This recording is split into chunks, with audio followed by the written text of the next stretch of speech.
Students नमस्कार। आज अर्थशास्त्र की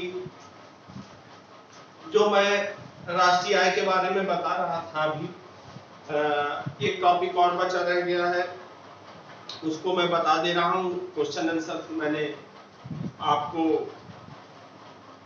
भेज दूंगा, मैं शायद भेज भी दिया हुआ है, अगर नहीं भेजा है तो मैं भेज दूंगा। उसके बाद फिर मैं माइक्रो इकोनॉमिक्स स्टार्ट करूंगा। तो मैक्रो इकोनॉमिक्स में ये राष्ट्रीय आय का एक मैं उठा रहा हूँ टॉपिक, उसमें समझने वाली चीज है, उसको समझ लीजिए। बेसिकली एक जीडीपी असल में आप कभी भी पेपर पढ़ते होंगे तो ये रहता है हमारे देश की जीडीपी इतनी बढ़ गई, इतनी कम हो गई। जीडीपी एक ऐसा थर्मामीटर है इकोनॉमिक्स में, अर्थशास्त्र में, जिससे अर्थव्यवस्था का टेम्परेचर लिया जाता है कि वो ठीक चल रहा है, कि वो बुखार में है, कि हमको किस सेक्टर में हमको और प्रोग्रेस करना है। तो ये गवर्नमेंट के लिए बहुत बड़ा इंडिकेटर एक होता है, एक जिसको आप कह सकते हैं कि थर्मामीटर, जैसे हमारे शरीर के ताप को दिखाता है कि ये हमारा शरीर ठीक है कि नहीं। अभी आप देखते हो स्कैनिंग होता है, उसी प्रकार अर्थव्यवस्था का जो टेम्परेचर नापा जाता है कि वो बीमार तो नहीं है, ठीक चल रही है कि नहीं। तो ये वो जीडीपी है। जीडीपी जानना इसलिए भी जरूरी था, इसलिए हमने तो आपको सोचा बता दे।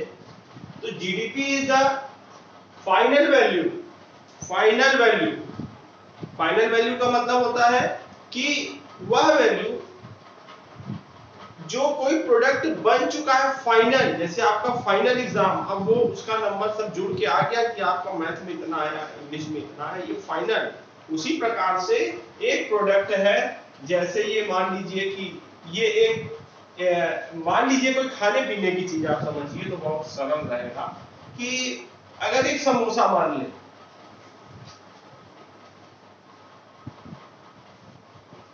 तो ये एक फाइनल प्रोडक्ट है। अब ये किस किस चीज से बना है, इसमें क्या क्या चीजें लगी हैं, कितने पैसे की लगी हुई है, इससे हमको मतलब नहीं कि कितने का आलू लगा है, कितने की आग लगी है, इसमें कितना तेल लगा है, कितना इसमें कोयला लगा था और कितना मैदा लगा था। ये सारी सबको उनको नहीं जोड़ेंगे, हमने सिर्फ इसका मूल्य जोड़ लेना है कि ये अगर 2 रुपए का है तो ये फाइनल प्रोडक्ट कितना हो गया, 2 रुपए, इसको जोड़ दिया जाए।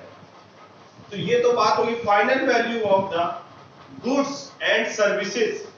गुड्स तो आप समझ गए, सुई से लेके जहाज तक, समोसा से लेके बर्फी तक, और ये जो सर्विसेज यहाँ लिखा हुआ है, सर्विसेज का मतलब होता है जो हम दे रहे हैं आपको, जो वकील साहब देते हैं, जो डॉक्टर साहब देते हैं, इसको आप फील करते हैं। आप उसको किलो 2 किलो में नहीं नापते हैं, वो दिस इज फीलिंग। तो वो सर्विसेज, फाइनल सर्विस का क्या चार्ज लिया गया, आज क्या पढ़ाया, उसका क्या लिया, कल क्या पढ़ाया, उसका क्या लिया, ये मैटर नहीं है। आपसे टोटली कितना पैसा फाइनली चार्ज किया गया। तो वो final goods and services produce with in the geographical boundaries. Geographical boundaries का मतलब होता है कि एक सीमा, ज्योग्राफिकल सीमा, जैसे देश की ज्योग्राफिकल सीमा, आप देश के नक्शा देखेंगे, वहां पे जो भी हम उत्पादन कर रहे हैं, जो भी उत्पादन हो रहा है, जो भी प्रोडक्शन हो रहा है, वो सर्विसेज हो चाहे गुड्स हो, ज्योग्राफिकल लिमिट्स में आपको ये जानना चाहिए कि हमारा समुद्र की सीमा कुछ किलोमीटर तक, समुद्र में भी जो हमारा, चाहे वो बॉम्बे हाई हो, पेट्रोल निकाला जा रहा हो, मत्स्य पालन हो रहा हो, या अन्य कोई यातायात हो रहा हो, कोई बंदरगाह से हमको प्राप्त हो रहा, वो भी आएगा। इसके अलावा एक ज्योग्राफिकल सीमा में ये भी आएगा कि हमारा ही जहाज है, वो उड़ के दुबई जा रहा है, कनाडा जा रहा है, अमेरिका जा रहा है, क्योंकि जहाज हमारा है, पायलट हमारा है, हम ही यात्रियों को लेकर सेवा प्रदान कर रहे हैं। तो वहां पर भी अगर हमको यात्रियों का पैसा मिला तो वो हमारे यहाँ पर ही आएगा, वो हमारी ही ज्योग्राफिकल सीमा मानी जाएगी। इसके अलावा आप लोग विदेश में, कई लोग, आप लोग के जान पहचान के लोग जाते होंगे, तो वहां पर एक एम्बेसी होती है। उस एम्बेसी में यहाँ पर जब हमको बनाना था अपना पासपोर्ट, तो मैं गया सिविल लाइंस में, वहां पर जो है पत्थर गिरजा के बगल में पासपोर्ट ऑफिस है, वहां पर हमने अपने पूरे परिवार का बनाया। लेकिन अगर हम अमेरिका में होते तो हम तो है इंडियन, लेकिन वो पासपोर्ट रिन्यूअल कराना है, उसको दोबारा से बनवाना है, या हमारा खो गया है, उसको वहां से प्राप्त करना, तो हम इंडिया में यहाँ नहीं आ सकते, क्योंकि हमको तो रास्ते में ही कैद कर दिया जाएगा। तो हम वहां पर जाते हैं, वहां पे फीस देते हैं, वहां पर भी हमारे ही कर्मचारी, हमारे ही दूतावास में हमारा ही एक IAS ऑफिसर और उसके साथ के बहुत सारे कर्मचारी रहते हैं, जो डिप्यूटेशन पे जाते हैं, फॉरेन सर्विसेज पे जाते हैं, तो वो लोग हमारी मदद करते हैं, तो उनको जो हम फीस देते हैं वो भी इंडिया में आएगा।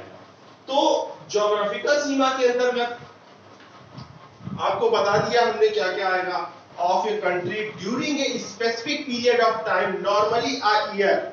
स्पेसिफिक पीरियड ऑफ टाइम का मतलब होता है कोई भी चीज हम लोग जब अर्थशास्त्र में देखते हैं तो वह एक वर्ष की अवधि होती है। कब से स्टार्ट होती है? जैसे हम लोग पहले समझते थे कि हमारा जो व्यापार होता है दिवाली से दिवाली होता है, वैसे लेकिन ये जब अर्थशास्त्र आप पढ़े आपको पता होना चाहिए कि 1 अप्रैल से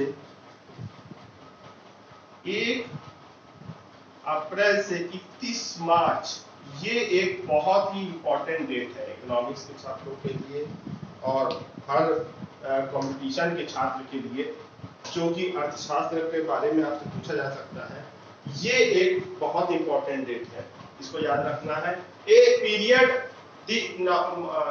ये economic GDP is the monetary कहा गया specific period of time, normally a year. A year कौन सा? यहाँ से यहाँ तक। Example, in an economic GDP is the monetary value of all final goods and services produced consumer spending. Final goods and services monetary value, पैसे की value.